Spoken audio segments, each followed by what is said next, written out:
Back to travel this morning, folks. Nearly 7 million people are expected to pass through the airports along the east coast this long weekend, which is predicted to be the busiest since before the pandemic. Live now to the head of communications at Melbourne Airport, Andrew Lund. Lundy, how are you? Hope things are going well. Good to see your smiling face. So how are the queues this morning? How are you, Pete? Look, so far so good. We're expecting a busy day, but we've done a lot of work, as have the airlines, to make things as smooth as possible. And the first wave of flights seems to have got out without too many problems. So hopefully that continues for the rest of the day. OK, so what sort of things, just to elaborate on that point there that you said there, what sort of things have you done to kind of, assuage concerns from travellers?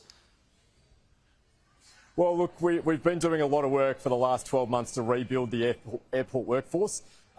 So that's meant a lot of new recruits, but they've now got a few months' experience under their belt. Some of the issues we've had in recent months with baggage handling, we've done a lot of work with the ground handlers to recruit extra resources there, and we're now fairly comfortable with how that's travelling. We've also been doing a lot of preparation, just working out when the peak times are going to be over the course of the next few weeks to make sure that things like cleaning, security, maintenance, they're all well resourced and well planned ahead of time. And then just little things, working with the airlines to plan out gate allocations to make sure that flights are spaced well enough apart that people aren't all bunching up in parts of the terminal. I've been mentioning here this morning 2.1 million travellers expected through Melbourne Airport this long weekend. Is that about right? Yeah, so that's across this weekend and through until Anzac Day. So right. Over the next 2 weeks, really. But that represents about 95% of what we would have expected pre-COVID. So demand for travel is certainly back. So how many would you be expecting just this long weekend? I mean, do you have those kinds of figures? Yeah, around 490,000 across the 5 days of this long weekend. So we had a touch over 100,000 through yesterday. I think flexible work means people, don't have to necessarily wait for the public holiday to get away now. We're expecting similar numbers today, and obviously it's going to be busy right across the weekend, through next week and through until Anzac Day. But queues manageable this morning? I can see some of them behind you. Yeah, look, everything's been flowing very well so far. As I said, we've done a lot of work with the airlines. They've got extra check-in staff on.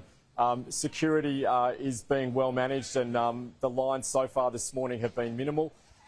International, there are some queues for check-in.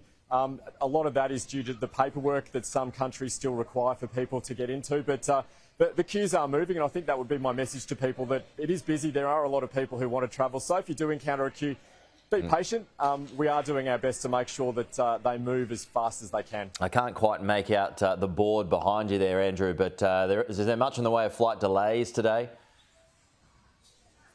Not so far. A couple of cancellations that are airline specific. I think there's a few down in a couple of the other domestic terminals as well, but nothing out of the ordinary. Sort of cancellations at the moment look minimal. No delays that I've seen so far. As I said, that first wave of flights has got away on the domestic front pretty well, so fingers crossed that continues.